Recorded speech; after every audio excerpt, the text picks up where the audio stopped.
Hello student, स्वागत है आप सभी का इस वीडियो लेक्चर में। और इस वीडियो लेक्चर में हम इस क्वेश्चन को सोल्व करेंगे। क्वेश्चन के अकॉर्डिंग ए और बी दो पासों को बारी बारी से फेंकते हैं। किसी के जीतने के लिए दोनों पासों पर प्राप्त हुई संख्याओं का योग 9 होना आवश्यक है। तो पहले गेम को समझो। दो व्यक्ति हैं ए तथा बी, बारी बारी से दो पासे उछाल रहे हैं। जिसके सबसे पहले अंकों का योग 9 आ जाएगा, सम ऑफ डिजिट्स 9 आ जाएगा, तो वो व्यक्ति जीत जाएगा। और यहां पर गेम कौन स्टार्ट कर रहा है? देखो, यदि ए खेल आरंभ करता है तो हमें क्या प्रूफ करना है? दोनों के जीतने की प्रायिकताओं का अनुपात, यानी ए के जीतने की प्रायिकता और बी के जीतने की प्रायिकताओं का जो रेशियो है, अनुपात है, कितना आना चाहिए? 9:8। ये हमें बताना है। तो देखो यहां पर सबसे पहले गेम कौन स्टार्ट कर रहा है? ए। तो पहली चाल कौन चलेगा? पहली चाल ये चलेगा, दूसरी चाल इसकी आएगी, तीसरी इसकी, चौथी इसकी। इस तरह से देखो गेम आगे बढ़ेगा। और गेम कब रुकेगा? जब अंकों का योग किसी एक के 9 आ जाएगा, वही व्यक्ति जीत जाएगा। तो देखो ए कौन सी चाल में जीतेगा? या तो पहली में जीत जाएगा, या तीसरी में जीतेगा, या फिर पांचवी चाल में जीतेगा। और इसी तरह से बी दूसरी चाल में जीत सकता है, या चौथी में, या छठी चाल में वो जीत सकता है। तो चलिए इस क्वेश्चन को हम प्रॉपर तरीके से सोल्व कर लेते हैं। लिखें आप सॉल्यूशन। कितने पासे उछाले गए हैं? दो पासे उछालने पर लिखो वी नो दैट दो पासे उछालने पर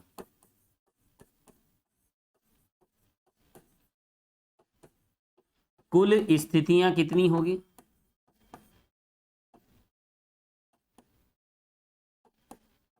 36। और 36 कैसे आता है? देखो 6 × 6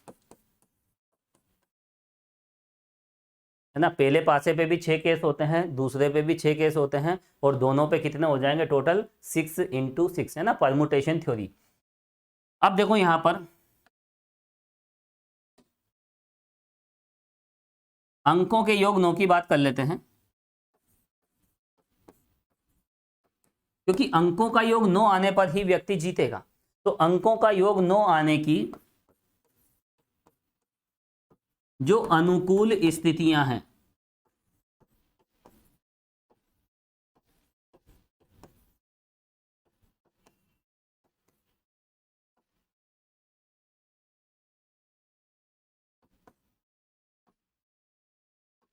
अनुकूल स्थितियां, फेवरेबल कंडीशंस है ना, सम ऑफ डिजिट्स कितना हो? 9। तो इसकी फेवरेबल कंडीशंस क्या है? देखो, अगर पहले पासे पे 1 आ जाएगा तो दूसरे पासे पे 8 आना चाहिए, तभी तो 9 होगा।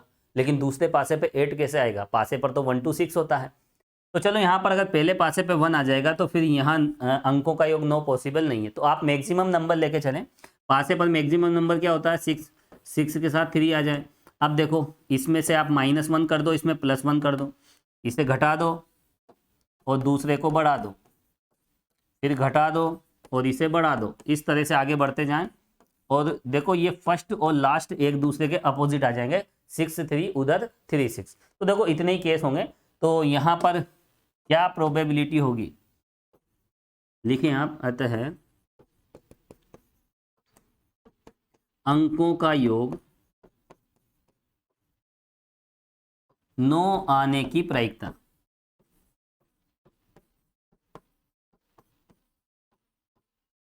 कितनी हो जाएगी? यहाँ पर देखो काउंट करो, 1 2 3 4, टोटल कितने फेवरेबल केस हैं? 4 आउट ऑफ 36। ये हो गया देखो 1/9। अब यहाँ पर हम बात करेंगे अंकों का योग 9 नहीं आने की, तथा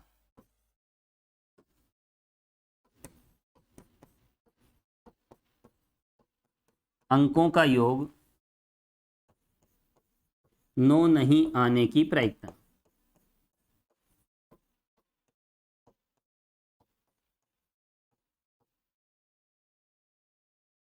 इसके लिए हम क्या करें?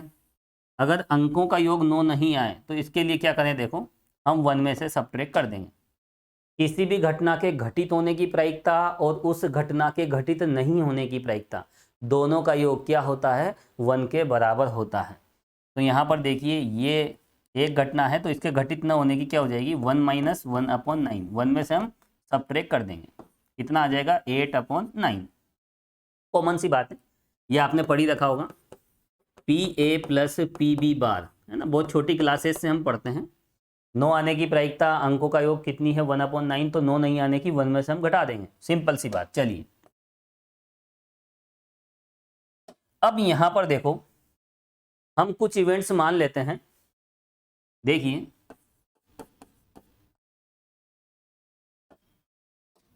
एक इवेंट ले लेते हैं हम A और एक इवेंट ले लेते हैं B।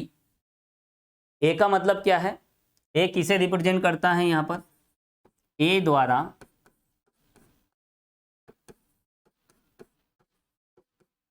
अंकों का योग 9 प्राप्त होना।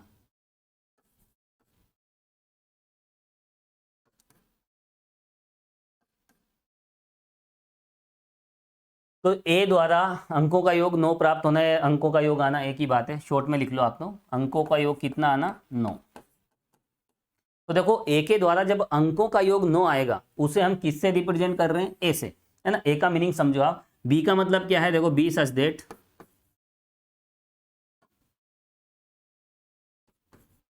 B द्वारा अंकों का योग 9 आना।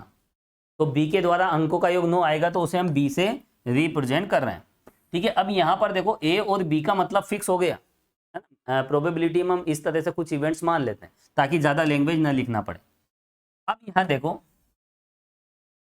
देयरफॉर प्रोबेबिलिटी A क्या हो जाएगी, प्रोबेबिलिटी A। अब देखो प्रोबेबिलिटी A का मतलब क्या है, A के द्वारा अंकों का योग 9 आने की प्रायिकता।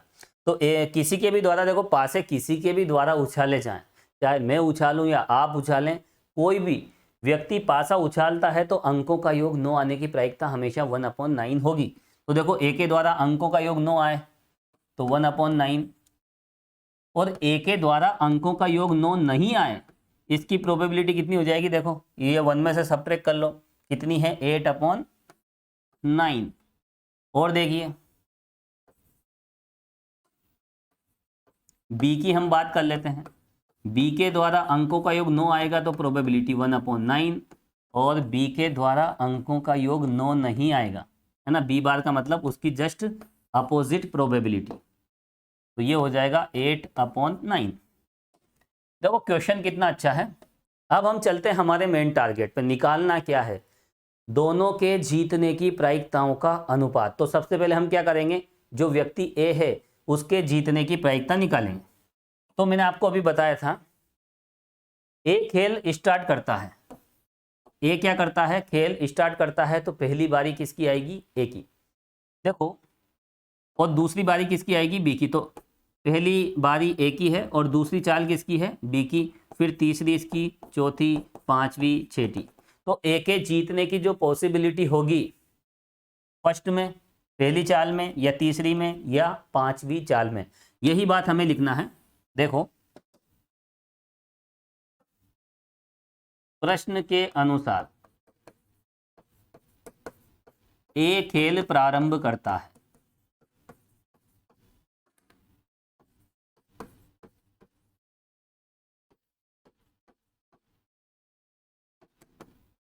ठीक है। अतः A पहली या तीसरी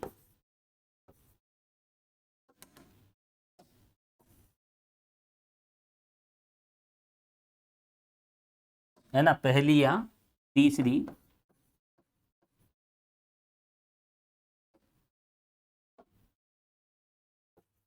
या पांचवी, है ना, पहली चाल में जीतेगा, वो पहली में हार गया तो वापस उसकी फिर तीसरी चाल आएगी, है ना, तीसरी में भी अगर वो हार जाता है तो फिर चौथी चाल तो B की हो जाएगी, फिर उसकी वापस कौन सी चाल आएगी, पांचवी, और पांचवी में भी हार गया तो ये चेन चलती रहेगी। हमें पता नहीं कि वो कौन सी चाल में जीतेगा, पहली में जीतेगा या तीसरी में या पांचवी में, या आगे ये सीरीज चलती रहेगी।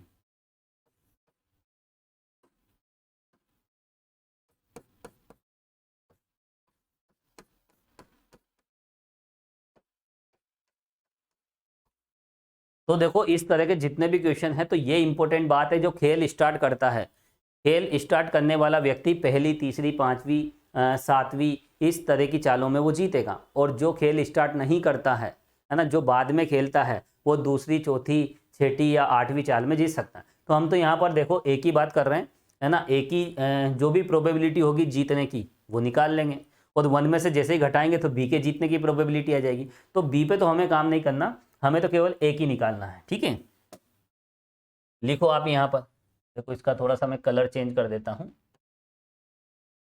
चलिए, तो यहाँ पर देखो ए के जीतने की प्रायिकता क्या होगी।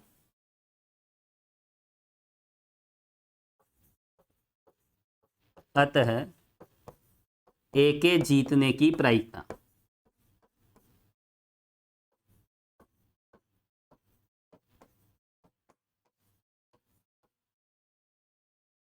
देखो ए के जीतने की प्रायिकता हम कैसे निकालेंगे।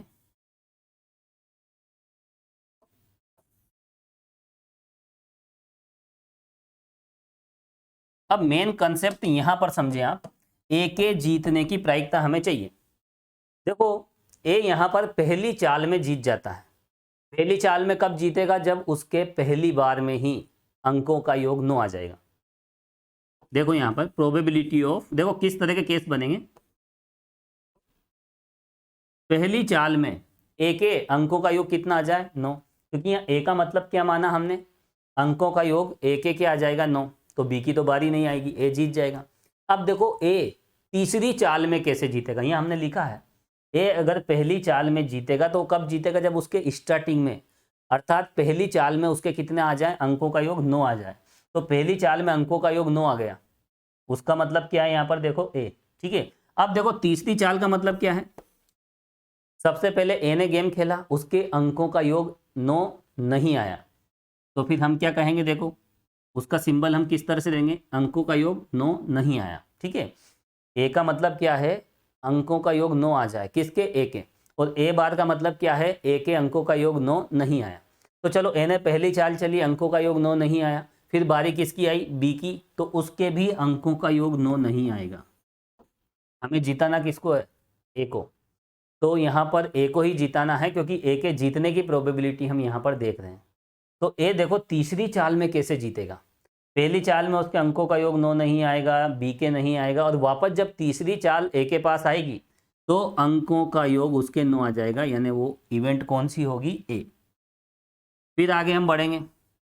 अब देखो यहाँ पर ए पांचवी चाल में भी जीत सकता है, पांचवी चाल में कैसे जीतेगा, देखो पहली चाल में ए के अंकों का योग 9 नहीं आएगा, बी के नहीं आएगा, फिर वापस ए की बारी, उसके भी अंकों का योग 9 नहीं आया, फिर वापस बी की बारी, उसके भी अंकों का योग 9 नहीं आया, और जैसे ही पांचवी चाल में ए की बारी आएगी उसके अंकों का योग 9 आ जाएगा।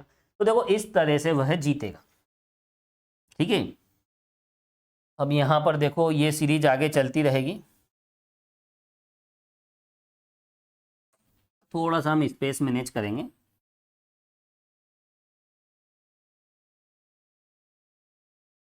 ये देखो इस तरह से ये सीरीज आगे चलती रहेगी।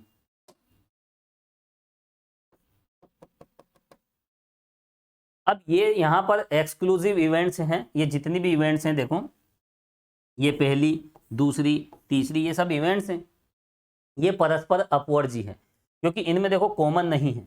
इसमें तो एक चाल है, इसमें 3 चाल है, इंडिपेंडेंट और पासे उछाले जाते हैं, इंडिपेंडेंटली उछाले जाते हैं, है ना। जो पहले घटना हो चुकी है उसका कोई फर्क नहीं पड़ेगा, है ना। पहले अगर अंकों का योग अगर सपोज कीजिए 5 आ गया, तो जरूरी नहीं कि अगली बार भी 5 आए, है ना। अगली जो उछाल होगी बिल्कुल स्वतंत्र होगी। तो ये सब स्वतंत्र घटनाएं हैं, और यहाँ पर ये आपस में देखो अपवर्जी घटनाएं भी है, म्यूचुअली एक्सक्लूसिव। तो यहाँ पर हम क्या करेंगे, देखो योग सिद्धांत लग जाएगा, probability A plus probability A bar B bar A. देखो ये मैथमेटिकली लिखने का एक तरीका है, ए बार चलो इसको नेक्स्ट पेज पे ले लेते हैं, वहीं हम कैलकुलेशन करेंगे।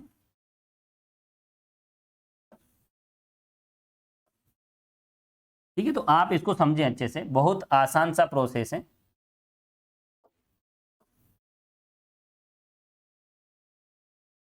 ठीक है, तो ए के जीतने की प्रोबेबिलिटी ये होगी। अगली स्टेप में हमें क्या मिलेगा,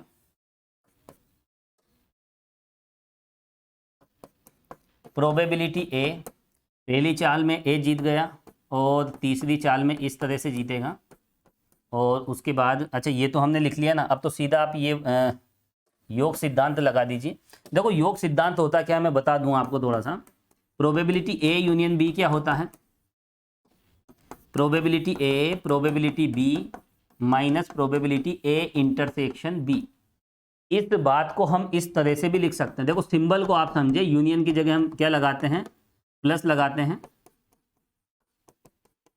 P A plus P B minus, और इंटरसेक्शन की जगह हम क्या लगाते हैं, मल्टीप्लीकेशन, है ना। दोनों का मतलब एक ही है, हम कैसे ही लिख सकते हैं।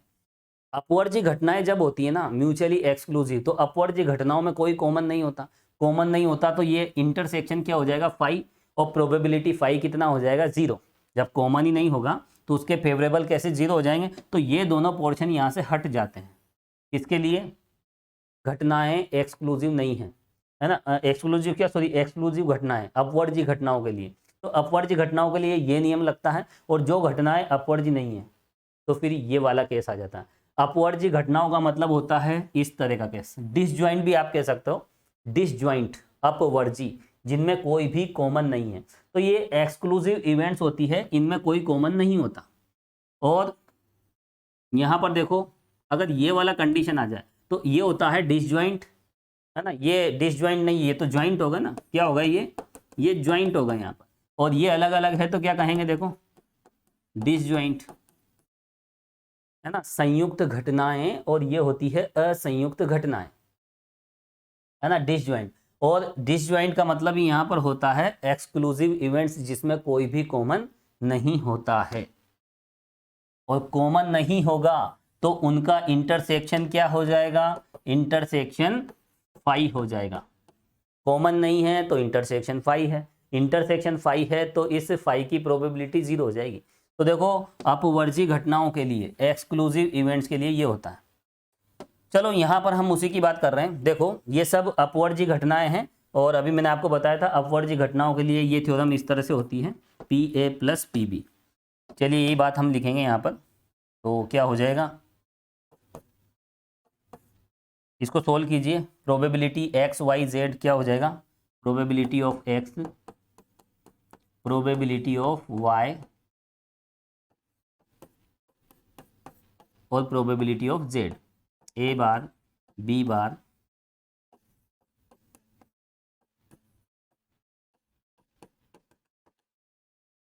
देखो इस तरह से। तो यहाँ पर ये आपको पता होना चाहिए, और वैसे भी आपको मैं बता दूं, जहां पर प्लस होता है, प्लस प्लस का मतलब क्या होता है, यहां पर आप समझ लीजिए, मैं इस तरफ बता देता हूं, जैसे ए प्लस बी प्लस सी, क्या होगा यहाँ पर अपवर्जी घटनाओं के लिए, पी ए पी बी और पी सी। ठीक है, 3 घटनाओं के लिए मैं बता रहा हूं। अब यहाँ पर प्लस का मतलब होता है और, ध्यान रखना, जिसे हिंदी में कहते हैं या। तो यहाँ पर हमने जब स्टेटमेंट लिखा था तो यहाँ पर क्या लगाया था, देखो ए क्या होगा, पहली चाल में जीतेगा या तीसरी में जीतेगा। यहाँ हम ऐसा तो कह ही नहीं सकते कि यहाँ पर और नहीं लगाया जा सकता, क्या पहली और तीसरी में जीतेगा, क्या नहीं जीत सकता, क्योंकि पहली में जब जीत जाएगा तो तीसरी चाल क्यों चलेगा। तो पहली चाल में जीतेगा या तीसरी चाल में जीतेगा। और जब भी या की बात आती है तो या के लिए हम क्या लगाते हैं, प्लस। तो ये जो कनेक्टिंग वर्ड है ना, तो इनसे भी आप समझ सकते हो। तो या का मतलब क्या है, प्लस। देखो ए पहली चाल में जीतेगा, या दूसरी चाल में इस तरह से जीतेगा, या तीसरी चाल में इस तरह से जीतेगा, और उसके बाद या पांचवी चाल, सातवीं चाल, है ना। तो इस तरह से यहाँ पर प्लस लगेगा। और इनमें देखो ये अपवर्जी घटनाएं हैं, इसलिए यहाँ पर क्या हो जाएगा ये। तो पहली चाल में ए के जीतने की प्रायिकता, दूसरी चाल में ए के जीतने की, तीसरी चाल में ए के जीतने की, तो बीच में या है इसलिए प्लस लगाते जाएंगे, है ना। ये योग सिद्धांत है। चलो अब क्या करें, देखो यहाँ आप डायरेक्ट लिख सकते हो। अब देखो यहाँ पर प्रोबेबिलिटी ए, देखो प्रोबेबिलिटी ए का मतलब यहाँ पर देखो मल्टीप्लिकेशन है, तो यहाँ बीच में कौन सा वर्ड है, देखो यहाँ पर है और ये क्या होता है, ए इंटू बी बराबर क्या होता है, P A P B. Independent events के लिए, स्वतंत्र घटनाओं के लिए, है ना, स्वतंत्र घटनाओं के लिए ये होता है। और यहाँ पर सभी घटनाएं स्वतंत्र है, पासे उछाले जा रहे हैं, पासे उछाले जा रहे हैं, वो स्वतंत्र है, पासा किसी का गुलाम नहीं होता, है ना, पासा इंडिपेंडेंटली कुछ भी रिजल्ट दे सकता है। चलो तो यहाँ पर देखो, यहाँ पर ये वाला कॉन्सेप्ट लगेगा जो मैंने अभी बताया, पी ए बी क्या हो जाएगा, P A into P B, है ना, इस कॉन्सेप्ट को आप यूज करें तो यहाँ क्या हो जाएगा, आप डायरेक्ट भी लिख सकते हो, और यहाँ बीच में क्या है, मल्टीप्लिकेशन। तो देखो प्रोबेबिलिटी ए क्या है, ए के द्वारा, ए का मतलब क्या है यहाँ पर, ए के द्वारा अंकों का योग 9 आना, तो कितना था देखो, वो रहा ए के द्वारा अंकों का योग 1/9, तो 1/9 प्लस, और यहाँ पर देखो प्रोबेबिलिटी ए बार यानी ए के द्वारा अंकों का योग कितना आ रहा है, 9 नहीं आ रहा है। दूसरी चाल में बी के द्वारा अंकों का योग 9 नहीं आया, क्योंकि दोनों के देखो यहाँ पर अंकों का योग 9 नहीं आने की प्रोबेबिलिटी है ना। अब यहाँ पर देखो तीसरी बारी किसकी थी, ए की अंकों का योग कितना आ गया, 9। फिर यहाँ पर देखिए ए के द्वारा अंकों का योग 9 नहीं आया, तो फिर वापस नहीं आया, और प्रोबेबिलिटी ए बार का भी क्या है यहाँ पर 8/9, और ये हो जाएगा 1/9, और ये सीरीज आगे चलती रहेगी। चाहे तो आप एक स्टेप यहाँ पर बढ़ा सकते हैं। यहाँ पर देखिए प्रोबेबिलिटी ए प्लस, इसका मतलब क्या होगा, probability A bar, probability B bar और प्रोबेबिलिटी ए बार। नी भी लिखोगे कॉमन सी बात है, एक स्टेप बढ़ा दो तो भी ठीक, अगर नहीं बढ़ाओगे तो भी ठीक, कोई दिक्कत नहीं है। कहाँ तक लिखोगे आप, एक ही बात है।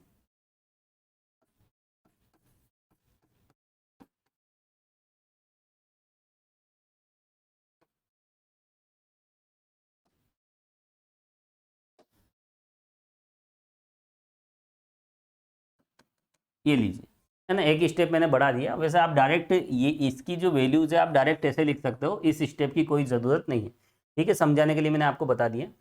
तो यहाँ पर देखो, और वैसे तो ये क्वेश्चन देखो एक लाइन का है, ये तो यहाँ पर स्टेप्स हमें सेट करनी पड़ती है, एक मैथमेटिकल लैंग्वेज लिखना पड़ता है, रिटर्न पेपर है इसलिए, अदरवाइज आप एक ही बार में देखो एक ही लाइन में इसका रिजल्ट निकाल लोगे। आपको यहाँ पर जीत हार का फैसला कौन कर रहा है, अंकों का योग 9 कर रहा है, अंकों का योग 9 आना प्रोबेबिलिटी 1/8, और अंकों का योग 9 नहीं आना प्रोबेबिलिटी 8/9।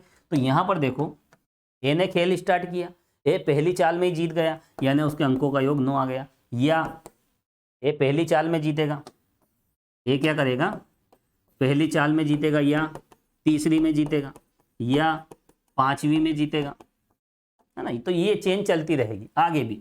अब देखो आप पहली चाल में ए जीतेगा यानी अंकों का योग 9 आ जाएगा, या का मतलब प्लस, ए को तीसरी चाल में जीताना है तो पहली चाल में वो हार गया, बी की भी बारी आई, उसके भी अंकों का योग 9 नहीं आया, 9 नहीं आया, है ना, ये अंकों का योग 9 आना और 9 नहीं आना उसकी प्रोबेबिलिटी। अब देखो तीसरी चाल एक ही आएगी, अंकों का योग 9 आ जाएगा, फिर या का मतलब प्लस, फिर पांचवी चाल में ए को जीताना है तो देखो पहली चाल किसकी होगी, ए की, अंकों का योग 9 नहीं आएगा, पहली चाल ए की होगी और लगा रहे हैं, और दूसरी चाल बी की होगी, तो और का मतलब यहाँ भी इसका मतलब यही है, देखो है ना, पहली चाल ए ने चली और दूसरी चाल बी ने चली और तीसरी चाल वापस ए ने चली और फिर चौथी चाल बी ने चली और फिर पांचवी चाल जैसे ही ए ने चली तो वो जीत गया, अंकों का योग 9 आ गया। कितना आसान है देखो।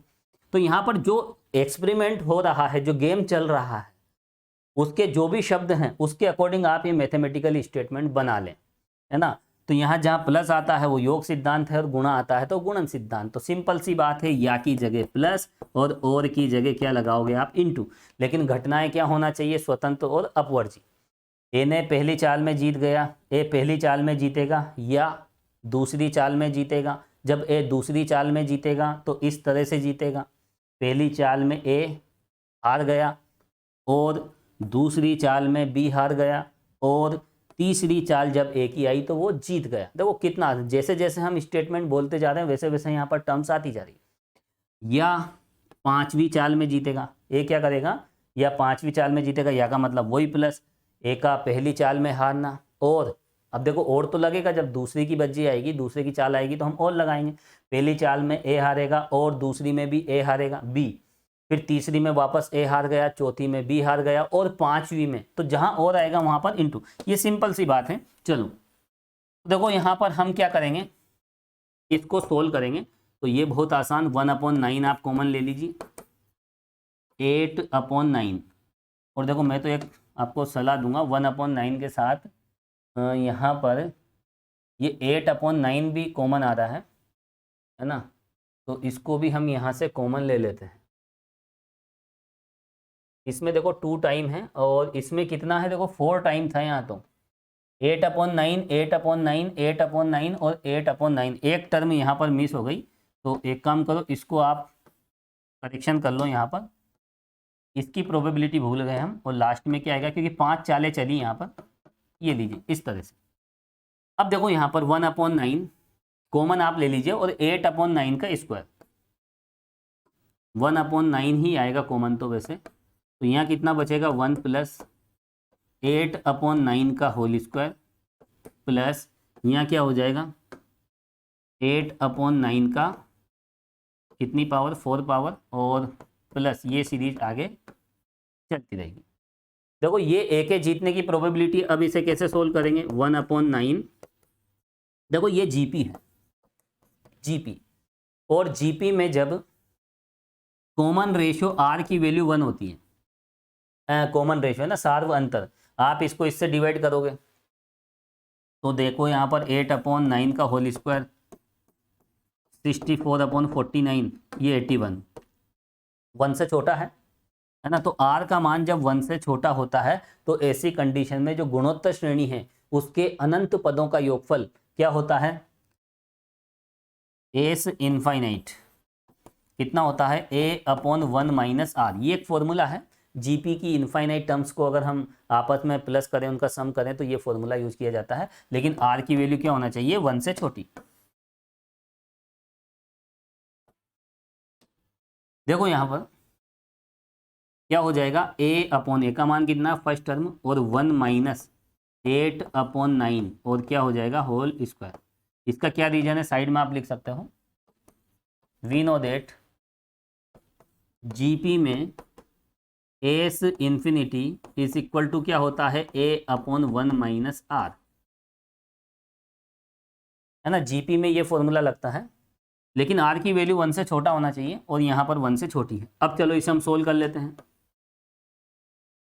देखो सोल्व करें क्या मिलेगा, 1/9 और यहाँ पर कितना हो जाएगा 1 - 64/81, और इसको आप सोल्व करोगे तो यहाँ पर मिल जाएगा हमें, ये लीजिए इस तरह का रिजल्ट हमें मिला है। ठीक है, तो यहाँ 1 में है तो ये हो जाएगा 81/17। तो फाइनल रिजल्ट किस तरह से मिलेगा, तो फाइनल रिजल्ट हमें मिलेगा यहाँ पर 9/17। देखो ए के जीतने की प्रोबेबिलिटी हमने फाइंड कर ली। ये किसकी प्रोबेबिलिटी थी, ए के जीतने की प्रोबेबिलिटी। अब हम किसकी बात करेंगे, बी के जीतने की। अतः बी के जीतने की प्रायिकता,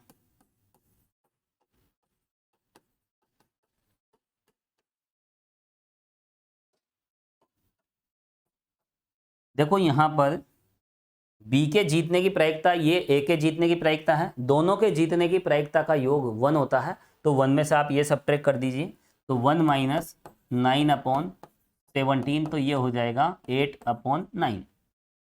और देखो इसका दूसरा तरीका भी है, जैसे हमने ए की प्रोबेबिलिटी निकाली वैसे हम बी की प्रोबेबिलिटी निकाल सकते हैं। देखो बी कौन सी चाल में जीतेगा, तो दूसरी में, क्योंकि स्टार्टिंग तो ए कर रहा है, तो बी दूसरी चाल में जीतेगा या तीसरी चाल में जीतेगा, या फिर तीसरी क्या सॉरी चौथी आएगी ना, यहाँ तो 2 के बाद क्या आएगी, बी की चौथी चाल आएगी, और उसके बाद देखिए छठी चाल, इस तरह से बी जीत सकता है। बी यदि दूसरी चाल में जीतेगा, तो देखो यहाँ पर अंकों का योग 9 आना, ये रही प्रोबेबिलिटी, और 9 नहीं आना, ये रही प्रोबेबिलिटी। ठीक है, हम ये पहले निकाल चुके हैं। पहली चाल एक ही होगी और उसके अंकों का योग 9 नहीं आएगा। डायरेक्ट हम निकाल सकते हैं, कंसेप्ट को समझें आप। फिर ए के बाद किसकी बारी आएगी? बी की बारी आएगी, और बी यहाँ पर दूसरी चाल में जीत जाएगा, यानी उसके अंकों का योग 9 आ जाएगा। तो देखो यहाँ पर ए ने पहली चाल चली, अंकों का योग 9 नहीं आया, और बारी आई बी की, बी के अंकों का योग 9 आ गया। या चौथी चाल में कैसे जीतेगा? पहली चाल ए की, अंकों का योग 9 नहीं आया, और दूसरी चाल बी की, उसके भी अंकों का योग 9 नहीं आया, और तीसरी चाल वापस ए की, उसके भी अंकों का योग नहीं आया। जैसे जैसे और बोल रहा हूँ वहाँ पर इंटू लगता जा रहा है। और उसके बाद आएगी बी की बारी, उसके अंकों का योग 9 आ जाएगा। तो देखो ये टर्म है, और इन टर्म्स को अगर आप ऐड करोगे आपस में और सोल्व करोगे तो रिजल्ट आएगा 8/9। तो सीधे सीधे जब मिल रहा है तो हम बी के लिए ज़्यादा वर्क नहीं करेंगे, ये कॉमन सी बात है। आप करके देख लीजिए, 8/9 ही मिलेगा। अब देखो दोनों के जीतने की प्रायिकता का योग, अतः ए तथा बी के जीतने की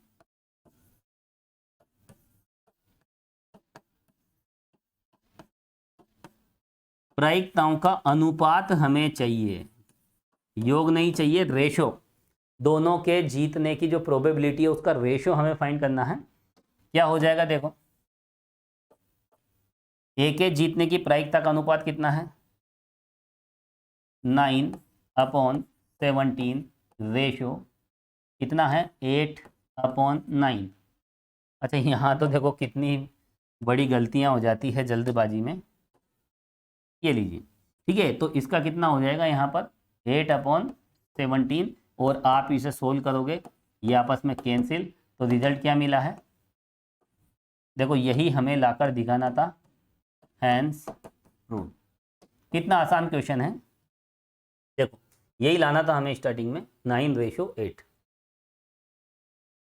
तो देखो इस तरह के 2-3 क्वेश्चन आपकी बुक में है, तो बहुत ही ज़्यादा इंपॉर्टेंट क्वेश्चन है, तो बहुत ज़्यादा आसान भी है। तो देखिए स्टूडेंट्स, इसी के साथ एक क्वेश्चन कंप्लीट हो जाता है। मिलते हैं नए वीडियो में। Thank you so much.